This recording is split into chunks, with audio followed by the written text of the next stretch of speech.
Hey Pavel, I'm very happy to see you. Hello again. Hi, you recently conducted an internal workshop on incrementality testing. As you know, I am on the mission to find for cool, interesting topics, case studies, methodologies, tools, solutions, basically things that so that we could show to the world of like how we work under the hood. And actually, this topic, is just perfect to record a session with you, ask you a couple of questions, and I'm excited to basically talk with you, pick your brain a couple of topics, especially around incrementality testing. And I also know that you recently faced a specific case when it comes to incrementality testing that is somewhat new to how we operate and how we conduct incrementality tests and how we measure the impact of how incremental, how valuable a specific channel is in media mix on behalf of the client, inside of client's media mix.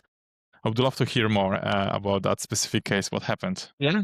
So that happened like this week. So we just recently finished the QBR session with a client where we discussed quarterly improvements. So what went good, what went wrong, etc. And generally speaking, efficiency improved a lot. However, there was that question, is that because of the media efficiency, or is that just because, or mostly because of the price? Because a lot of products were discounted during huge parts of Q3. So the client theory was that it's 90% promo and discounted price and 10% media efficiency. And they were happy anyway. They acknowledged that media efficiency improved, media operations were really good, so everything was fine, but that was their idea. And it didn't really stick with me, and I thought that there has to be something wrong with that. And after like thinking about it for a moment, I now think that this is probably just not a good question, because you can't really separate the efficiency from the price. And the better way of thinking about it is to just measure efficiency during the promo price and separately measure efficiency outside of the promo price. And we, as you know, we do work with house, so we trust incrementality test. We think that it's the best way to really assess basically the efficiency of the whole media, but also the channels and also channel tactics and stuff like that. So while planning tests for the next months, we figured that it makes a lot of sense to test at least key channels during the promo periods separately and during the non-promo periods separately. So it's not perfect, because you could say that there are different levels of promo. So you can have small discounts, huge discounts, you can have discounts across the whole website, the whole portfolio, but you can also have just a couple of key products discounted, and how to take that into consideration. So for now, I think just looking at this in totally binary way, so only promo versus non-promo, makes a lot of sense. So we're going to do that. And also one thing that I didn't yet mention to you is actually we want to start with the whole digital test during the promo period and outside of the promo period. So that's going to be super interesting, because I heard about companies that did the whole digital efficiency test with house, and they had just the results was that just 20% of the whole revenue is being driven by paid media, which is not a lot. So that's a problem there. But yeah, I'm really curious just to see. So what's going to be the relationship between our incremental ROAS for the whole media that we run during the promos and outside of the promos? So I suspect that during the promos is going to be significantly higher, but on the other hand, I don't really know. I recently spoken with Pinterest team, and they shared some thoughts on their collaboration with House, and Pinterest actually thinks that incremental ROAS for their channel may be lower during the promo. I didn't really have a time yet to think about it deep enough, but I think that may not be the case, because that sounds just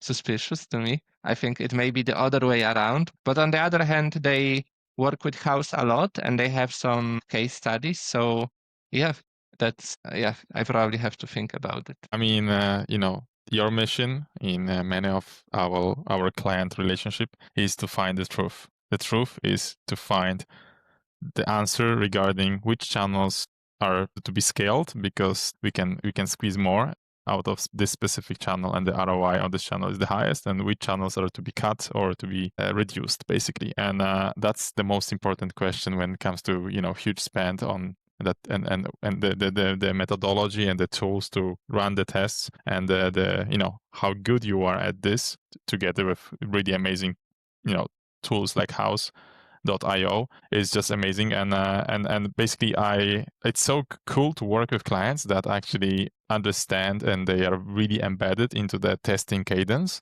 in my opinion. Because like in the past, I know that a lot of brands, they run promos almost all the time or quite often, and to connect with the team and create a situation in which the cadence of testing is connected with the cadence of promo, and kind of plan it together, the inventory, all of the things that are happening in the business, and testing becomes also really important, that it's taken into consideration when it comes to like how to set the whole schedule ahead, the whole cadence of future actions of the business. And it's great to hear that you have a plan ahead to have this this methodology to run during the promo and outside of promo. And I'm really curious about the whole digital test as well. It could be a bummer a little bit if only 20% is driven by paid media, but who knows. Our mission is to find the truth, and maybe there will be some hidden answer inside of that answer, because maybe it's just 20%, but the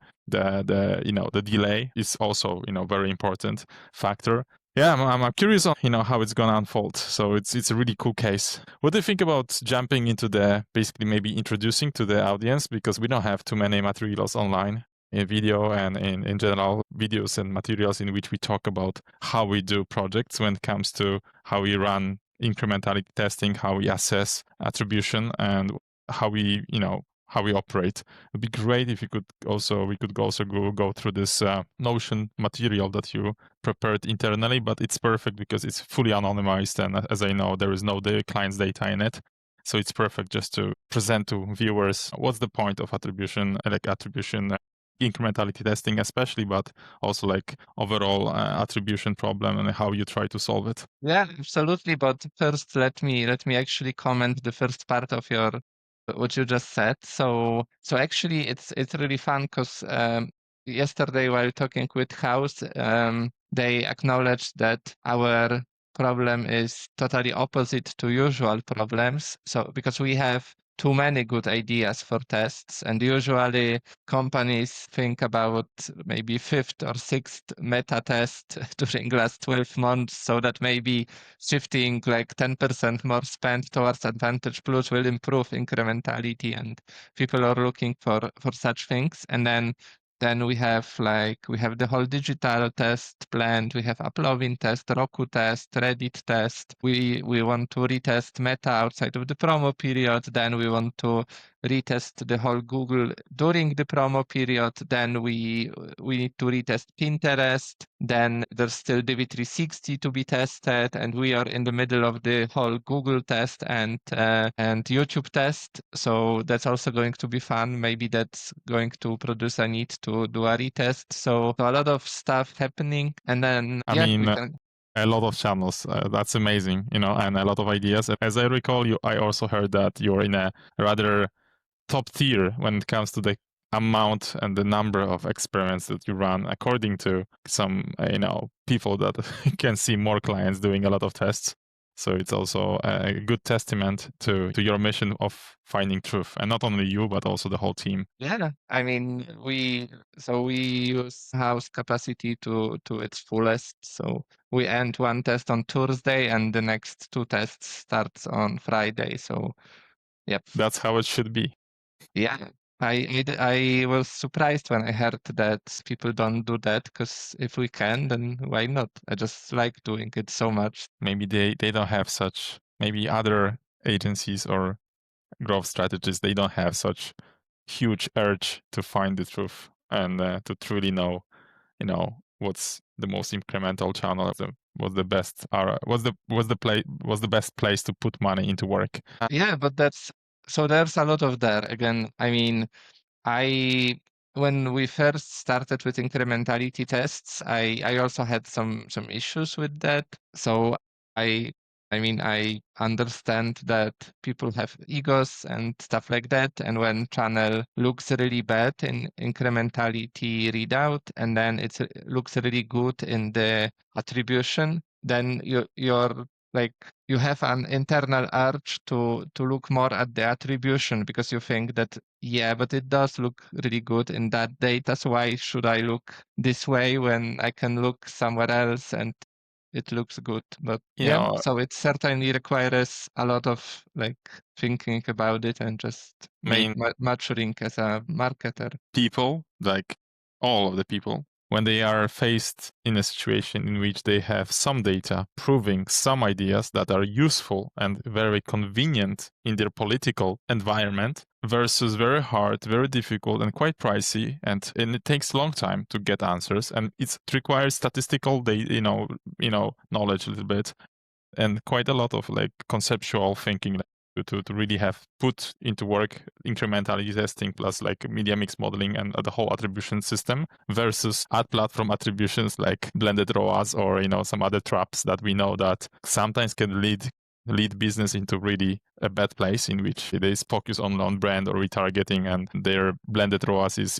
inflated and that hurts business in the long run. Some of traps like that, and politically it's just sometimes useful. And sometimes it's just the result of wrong incentives inside of the client's organization because, let's say, they prioritize short-term, let's say, goals, or there is a lot of pressure to prove and show some good numbers, and then the whole team starts to look at only these good numbers, attribution that is inflated in Meta and Google and Pinterest, and they don't want to even see the truth because it's inconvenient to see the truth. And I think that what I really value in you and all the other people that we work with is that they really strive to find the truth regardless on what's the answer. If our actions didn't bring the results, we have to acknowledge that this is the truth and that's it, and find some other levers which we can use and get out of that place, because being there doesn't produce any value in the long term. Yeah, but you are also learning a lot when you're like acknowledging that what I didn't really work well enough and I have to pivot. I mean, I like that part. It's extremely important to know what actions are wrong actions. If you think that learning is about knowing what works, it's not. 70% of experience is knowing what not to do, what actions don't bring value, what actions in that specific case, in that specific environment, in that specific market, in that specific time, let's say, of that market that we are in, this is an action that we shouldn't pursue. And it ticked off, and let's move on to the next one that we think has potentially the big upside versus risk to reward ratio. And this is where we want to, bet and make another bet. And I think that it's very similar to investing or finance, and it requires you to, But like, I absolutely think that you're doing an awesome work in a nutshell. Yep, thank you. I think that too. Okay, what do you think about jumping into that? Yeah. Just talking about what this whole thing is that we just started to talk about in the beginning of the video. Yeah, absolutely. So, okay, so this was actually the agenda that I did for a workshop with one of our clients, and basically my goal here was that just to show our thought process and show the possibilities that are on the market. That's why there's a bit of history here, so that this particular client could just see where it's coming from, where it's going, because I think that's also important, just the direction in which the market is moving. Because as for the first point, like with the attribution models, they were dominant through 2010s, and they will most likely never be dominant again. And it's important to see that they may be useful right now, not that useful like 10 years ago, and they will be most likely less useful in the next 10 years. So I think that's important. And generally speaking, Quick question. By attribution models, we mean basically if we go to Google Ads, dashboard or meta ad dashboard, this is the revenue that is attributed to our campaigns based on pixels data, a Google tag conversion tracking. And in Google Analytics, there is some revenue attributed to specific channels, and it divides the money across different channels. This is what you mean attribution models in that point, right? Yeah, in that point, yes. And then because of the decline of cookies and generally speaking, the people start thinking about privacy, and people don't want to share that much data like they unknowingly shared in the 2010s, which is good. So generally speaking, attribution models now have issues that they didn't have like 10 or 5 years ago. And it started, well, it maybe not started, but the movement is going faster since iOS 14.5, which greatly decreased the amount of data that platforms got from Apple users. And after that, most channels introduced server-side tracking. So right now it's hard to even do any sort of paid media without server-side tracking. When I audit any type of accounts on paid social channels, if I see that people don't have that, I always flag this as a big mistake.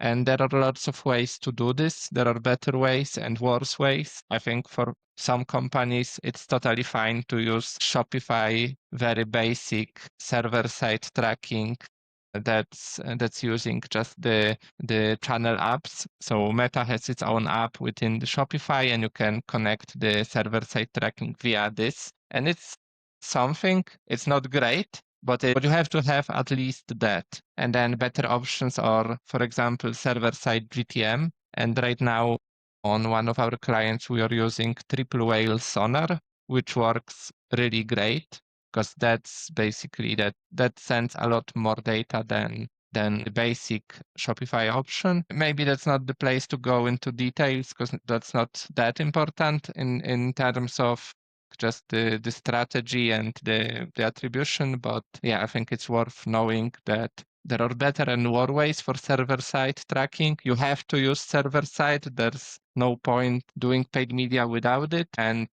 yeah, GTM server side or triple whale sonar or options that we think are really, really good. There's that. Another thing that happened is platforms moved from deterministic to modeled attribution. And it's also a necessity right now because you don't really have the way to be sure that that particular person bought based on some deterministic number that you connected to that person, because there's no way to do that most of the time. Still, sometimes it's done, but it used to be like the attribution on channels used to be 100% deterministic, and now it's some percent deterministic and a lot, very high percent modeled. So it's what you're still saying fine. Is that there's less and less data being visible to a Meta Pixel or Google Ads tracking, which are the most dominant platforms when it comes to online advertising. And because of that, they had to get more data through server side tracking,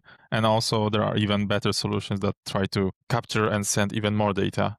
And basically, the more data you have, the better optimization and the better the algorithms of Meta or Google can work. So that's the point of sending more data. And this is what is changing that was changing for many years now. And we are in the point, this is a historical perspective, right? Yes, but partially, because for sure there's less data available for Metapixel, because some of the browsers will block Metapixel, some will block some of the parameters, and that's happening certainly. But I think the main problem is actually not that. The main problem is that connecting what Pixel records to actual users on the platforms is actually a lot harder, because you don't get the amount of parameters that you used to, and you're not able to send all that data back to Meta. So back in 2010s, it was a bit of Wild West, and you were able to send just lots of parameters. Right now, especially in the European Union, it's really hard. And when I want to, I have clients that work like when I want to add one parameter to the pixel, I have to have like 1 hour meeting with their lawyer just to really go through everything and just to be 100% sure that I can. And most of the times I actually can't, but I'm still going on those meetings. Because the policy of the company is just to block anything that can potentially hurt us. Because what if that could hurt us, but they don't think through the lens of like potential gains and upside to the business. And in the US, you don't have to worry about it. You can run an experiment. You can basically increase the efficiency or outside of the European Union. So that's a really sad topic. Let's. But my main point is that, okay, it's easier in the US, but the direction is the same. So maybe Europe will move faster than US in that direction, but yeah, the direction is still there, and I don't think it's going to change much, although maybe, but not much. Who knows? So all of that we discussed then resulted in a rise of the wallet gardens. So basically Meta and TikTok started their own shops with the ability for people to buy on the platform, because if people buy on the platform, then platform has all the data it needs for optimization, for reporting, for lots of stuff. Another one, the most famous one, is Amazon, I guess. Yeah, but Amazon was actually marketplaces rising in general. the market. Yeah. So there's that, and then there's a rise of automation with limited data. It just makes more sense to have lower number of campaigns and to have just more automation. Every platform introduced new types of campaigns like Performance Max on Google, Advantage Plus on Meta, Smart Plus. Recently, Reddit launched Reddit Max, which is the same as similar to Performance Max. We are just testing that. So yeah. So moving forward, we have the measurement challenges and channel specific. So Meta used to run on 28 days post-click attribution in 2020 and 2000 before. And then after iOS 14, it decreased the attribution window to 7 days post-click, 1 day post-view. The 28 days is still available, but it's not very useful. There's not a lot of data there. I think they reintroduced it a couple of months ago because it wasn't actually available after iOS 14. So there's that. It impacts attribution. The impact of attribution is basically that some clients, in some instances, the customer journey takes way longer than 7 days since you've seen an ad, then you've thought about it. And in many cases, it takes like 1 year or 2 years, especially in B2B world. And so like 7 days is just like nothing in many cases. So you are basically advertising. There is no way to connect the view or click with specific conversion that happened. Or if that happens, sometimes it's just the last touch. So that's the problem, I guess. Yeah, and the whole idea of like funnels, but also of the user's journey is usually a lot longer than 7 days and requires a lot of touch points. So first of all, there's a real problem now with just connecting the touch points to the user because just of the landscape that changed so much. And then within the 7 days window, you're just not really able to connect users to the campaign that started the user's journey. So that makes things significantly harder than before. But also it just changed the frameworks that we need to work. And for example, right now, some people still think about sales funnels, and it's fine, but some people think about them too much and they try to have like separated campaigns for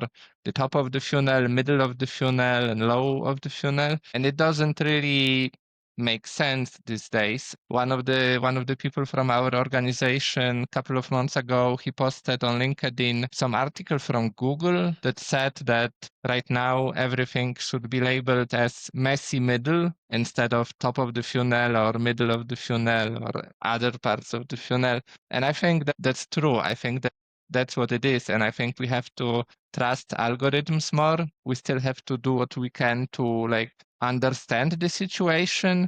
You still can just convert a lot of people from the funnel and not introduce enough people, and that still may be a problem, and you still need to react to that. You don't want to react in a way like you would react 5 years ago. So 5 years ago, you would just introduce like separate campaign for that particular stage of funnel. And right now it's not exactly that easy. Although there are still like such options. So we are experimenting with House to test like brand awareness campaigns on Meta, maybe campaigns optimized towards view content, because there's a very real issue with that shorter attribution window, which is that algorithms are just looking for people who are able to convert within the 7 days window.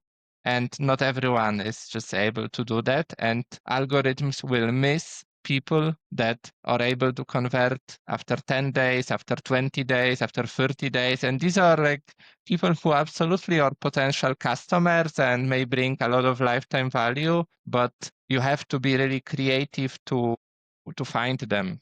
And you have to find them outside of the just purchase optimized campaigns with 7 days attribution window, because those campaigns will often just focus on lowest hanging fruits, which is fine if you understand that and if your account structure takes that into consideration, because without it you're done. And there's a lot of mistakes being made on the accounts that we audit. Yeah. So another repercussion of all those changes was the pivot to incrementality tests. And they were there before, but they were not as popular like they are right now. And first, it even like it's also on the channels. So for example, Meta has a couple of different options for measuring incrementality. So I think 3 years ago, they reintroduced conversion lift tests for everybody. And if you only spend enough to get the statistical significance, you can very easily just create the conversion lift test on your own. So that's super cool, and that's very useful for smaller brands, for big brands as well. It's still not apples to apples if you compare that with Google tests and with other channel tests, but it's something. And then So Meta. could you like in 2 words explain what conversion lift is? So conversion lift test is on Meta or on Meta. It's incrementality tests that gets the holdout on the user's level, and then it's comparing the target group, so your business as usual campaigns versus the holdout. So users who are based on some number of parameters, they are similar, like the same as the group that actually sees your ads. So, and then when you compare the behavior of user who saw your ad versus those who didn't, then you can get the insights of what's the exact impact of our campaigns to revenue. So, for example, you can have like attributed revenue of attributed ROAS of 4, but not all of that is incremental. Some of that would happen anyway. Those users saw your ads, but some of them would convert even without them. And you want to know what's the ratio between those two numbers. So attributed ROAS and incremental ROAS, because that's basically the key number if you're looking for growth. And then you can obviously ask questions. So it's Meta legit with that conversion lift? Did they inflate the results? I think they pretty legit. I think those tests, the methodology looks quite good to me, and I believe them, although it's not apples to apples with Google tests, as I mentioned. It's basically produced by Meta, so there will be always some kind of worry like from the perspective. Yeah, I'm just talking about from a perspective of a client, from a perspective of a client, let's say. And it will say, hey, if Meta is a side in that experiment, Meta is very incentivized to prove that their spend is incremental. A legitimate worry that in some kind of way they influence the results so that the channel looks very positive and optimistic. Like if you compare experiments from, let's say, Google, and it's possible that they try to inflate numbers. And I think that the history have seen a couple of situations like that in the past. So we can trust them, but at the same time, we have to be cautious, I think. always. But I do trust them, maybe because I saw the very negative incrementality tests on Meta. So I know that they are also there, and you can have like negative results in the incrementality tests. So that's why I trust them. And then Meta has a lot of different incentives, and thinking that the main incentive is just to prove to advertisers that it's incremental, probably. But then Meta also wants you to trust them. What Meta is doing with those tests is basically, so Meta had, I guess, had the goal when they introduced the conversion lift test for everyone. They had the goal to train their algorithms to introduce incremental events optimization, and then to introduce incremental events just as a metric that you can see actually in the ads manager. So it's modeled, the metric in the ads manager, but it's there. So you can, so even without doing incrementality tests, you can track the attributed purchases and then the incremental purchases metric alongside it. So that's pretty cool. It's not, I wouldn't trust it 100%, but probably 75%. So if there's all zeros, you for sure you have a problem. And then if that looks really good, then most likely the efficiency is there. I just recently have seen this conversation exchange of like basically post on x.com between Olivia and the founder of Common Thread Collective, and basically the question was why Meta does not introduce optimization towards new customers by default across all of the campaigns and all of the settings. I think they are incentivized to keep things as they are and maybe not always find the most efficient possible way to optimize, because it will keep more dollars flowing to the platform at least for some time, and they can keep some things under the hood and in hidden. Not all the methods are out there to be, but it's a different topic for another meeting probably, how ethical Meta or Google is in overall advertisement industry. But yeah, I'm from a camp that is a bit more cautious. I trust less. That's why I like platforms like House, because this is an independent judge that can indicate, and it doesn't have sides. Like it doesn't side with Meta, it doesn't side with Google. It's independent. That's why I trust it more. And I think that clients need a solution like that too. So for sure, Meta is leaning into incrementality a lot. We can trust them or we cannot, but they are doing more than any other platforms on that particular topic. So they introduced that conversion lift, so that right now we do have the incremental events optimization, we have incremental events metrics, but they also introduced channel lift and search lift, and these are the tests that allow you to also like evaluate the impact that Meta has on other channels and on brand searches within the search engines. So with search lift, you can evaluate the traffic based on last click. So Meta Pixel looks at the URL of the user who just entered the website, and if the URL says that it came from, that user came from the brand search from Google, then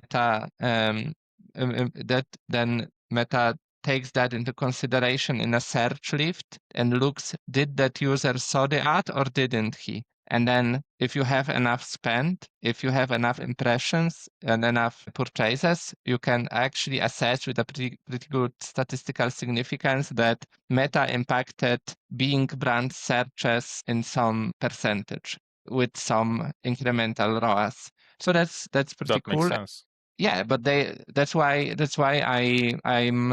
I'm also cautious usually, but actually I think for sure Meta does a lot more than any other channels in terms of incrementality. They are leaning hard into it. I think channel lift and search lift and conversion lift are great tools. They are not perfect, and I still prefer just to use House to be able to compare Meta with other channels, but it's still pretty cool. And it's still a lot of useful data, and you will never do like geo tests every month for the same channel. So you can do House test in August, and then you can do Meta conversion lift in October, and you can compare those results. You can see the differences and the multipliers. So you can see that relationship between Meta. So maybe Meta's 20% more optimistic than House. And House, if we look at House, it's more objective than Meta. So then when we do 2 months later or 3 months later, we can do another test within Meta, and we can assess that, yeah, last time it was 20% too optimistic. It may be similar this time as well. So we can be more sure about the insights. So I think that's pretty cool. Let's maybe steer back to the history, because I can see that you have a couple of more channels to go through, like where they are at the development stage of like the incrementality testing. Let's go it through, and yeah, because I think that we have to also show to the viewers, to someone that will watch it, like what's the end game basically. Why all these tests, all of these solutions are being created. Not all of the people that will watch us are pretty much tech marketers that are technical. I think that we will need to like zoom out a little bit at the end and show them slightly better what's the outcome of that. So what are the answers to the questions that can be answered with higher accuracy than just relying on, just classic attribution, as you said in the beginning. Yeah. So looking like high level, looking at that, I think first of all you have to have some idea about the incrementality of your whole paid media system. So you can have a company that's growing, but you have to have some idea of that incrementality, because it may be growing organically and you may be wasting money on paid media despite the growth. And there may be better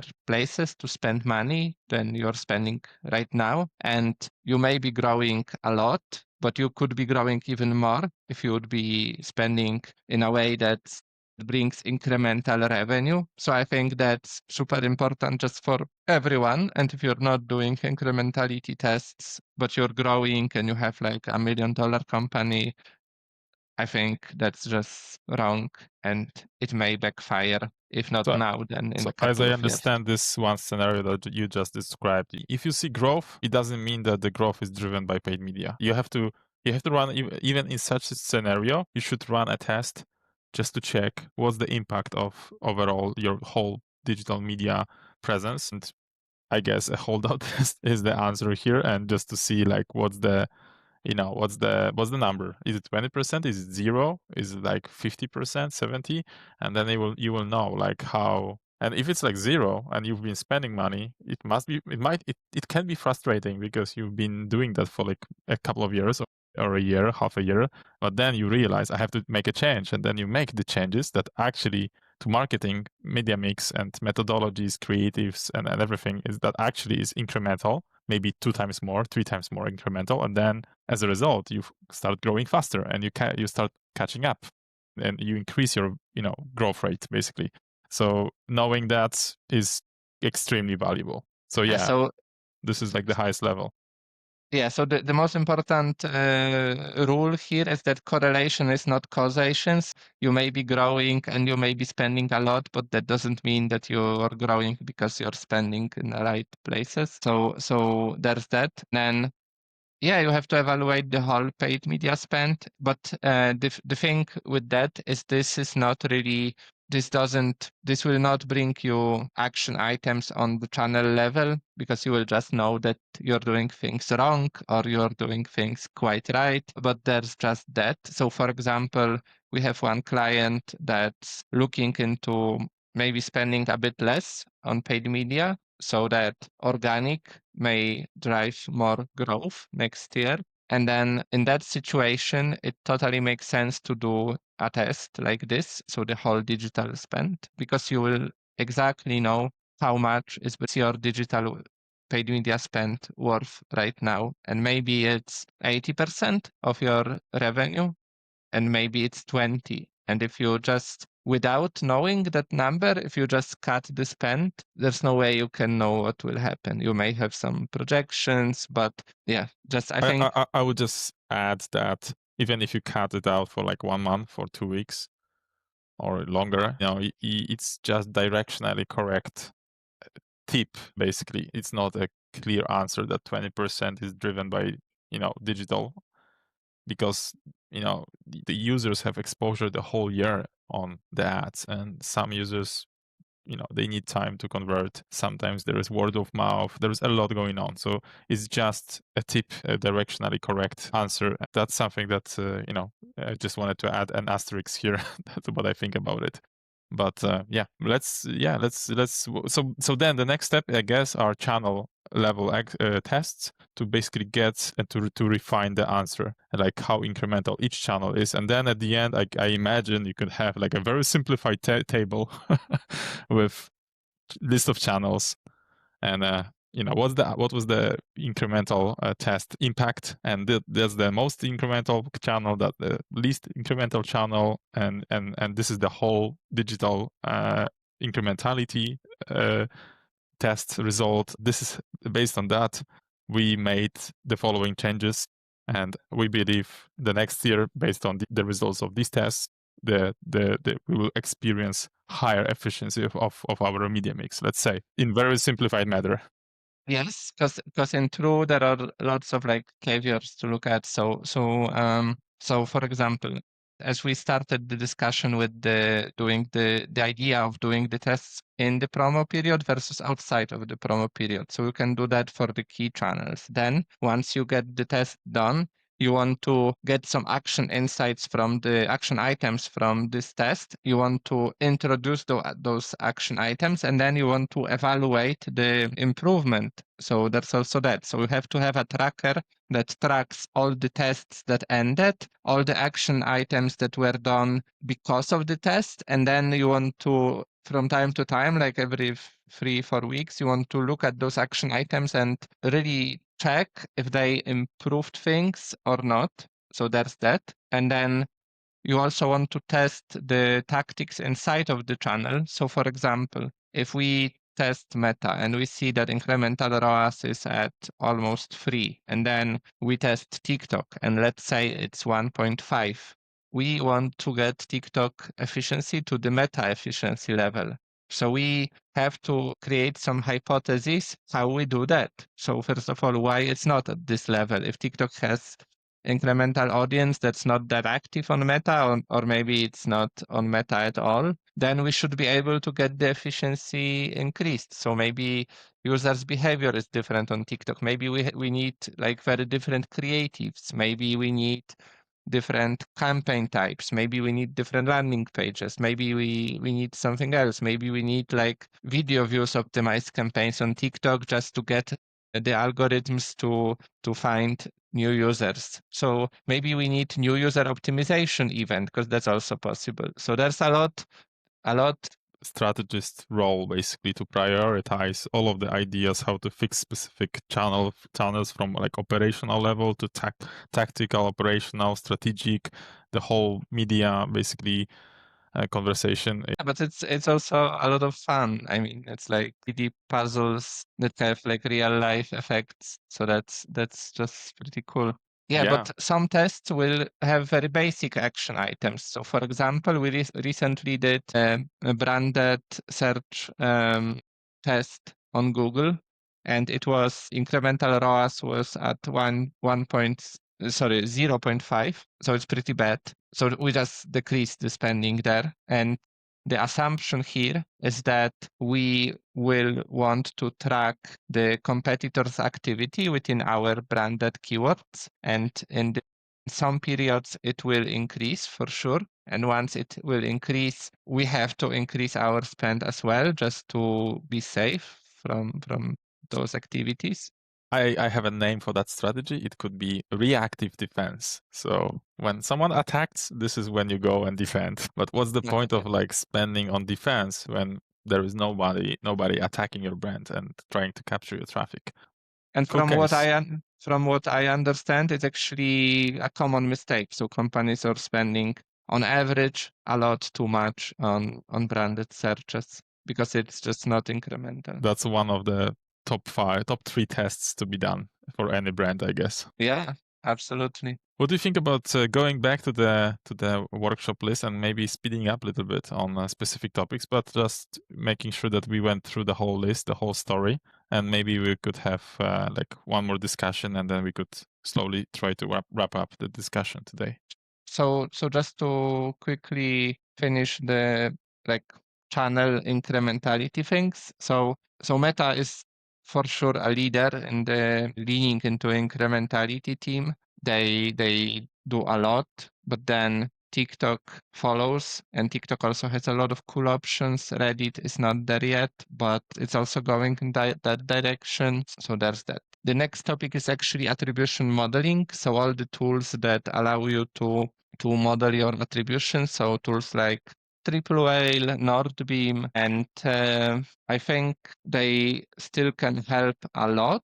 But I think the best time for those kind of tools was a couple of years ago.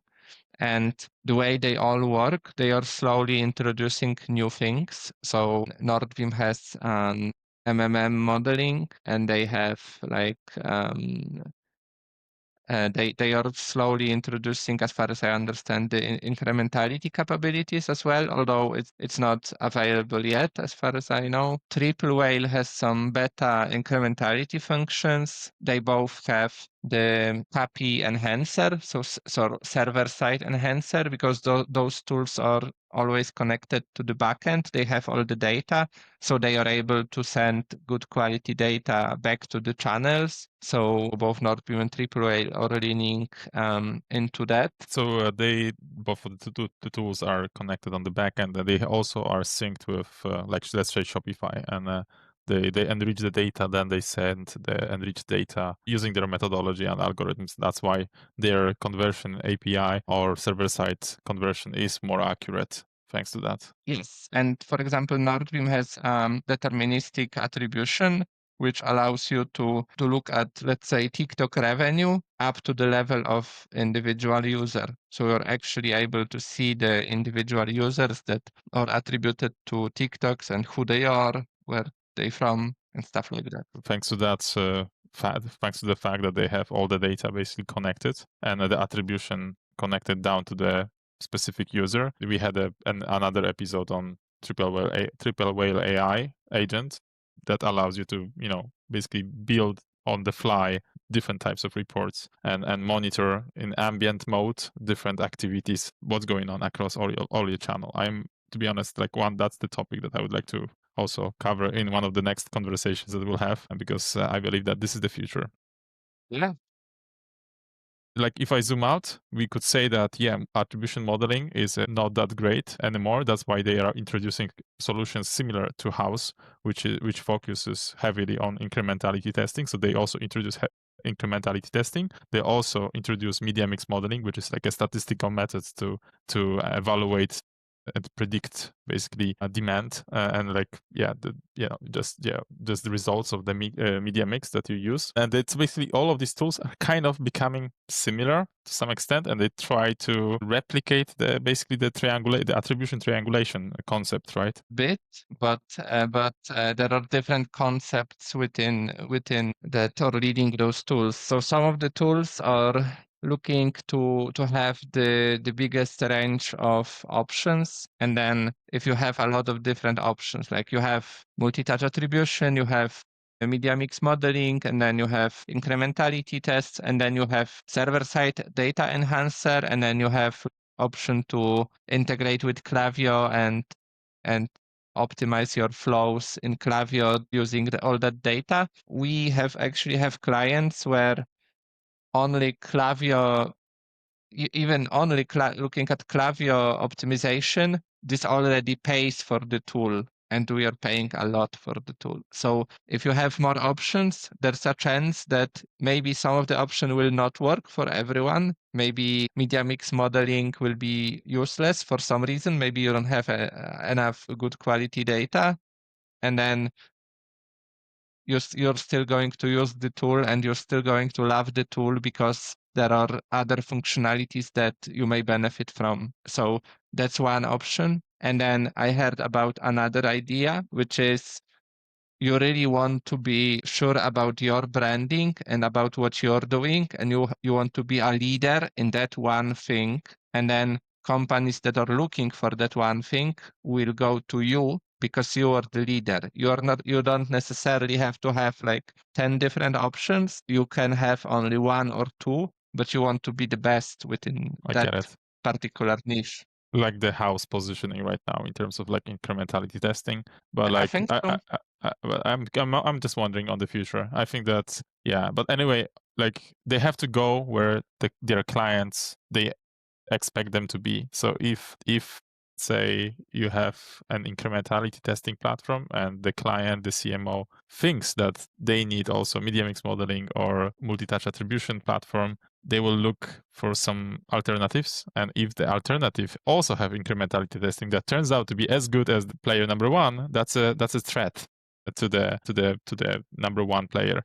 So I think that there will be more consolidation and offering similar solutions to different clients. But like that's about the future of that industry. Anyway, we are the clients and we are the strategists who have to know how to use these tools. And probably from what you hear, have a lot of clients have these tools. They have the license, but the agency teams and the strategists, the CMO, the heads of growth, they don't use these tools enough to get answers faster. Because what matters if you have the best, let's say, ammo and rifles and cannons, you have to know how to use them, because the equipment itself doesn't produce value. You also have to know, you have to have the team to know how to use it. And what matters here is the velocity of testing, in my opinion. So yeah, I think that's something that every CMO that has access to Northbeam, Triple Whale, a house or any solution like this should be on the lookout to check like what's the velocity of testing and the usage of the platforms that they have access to.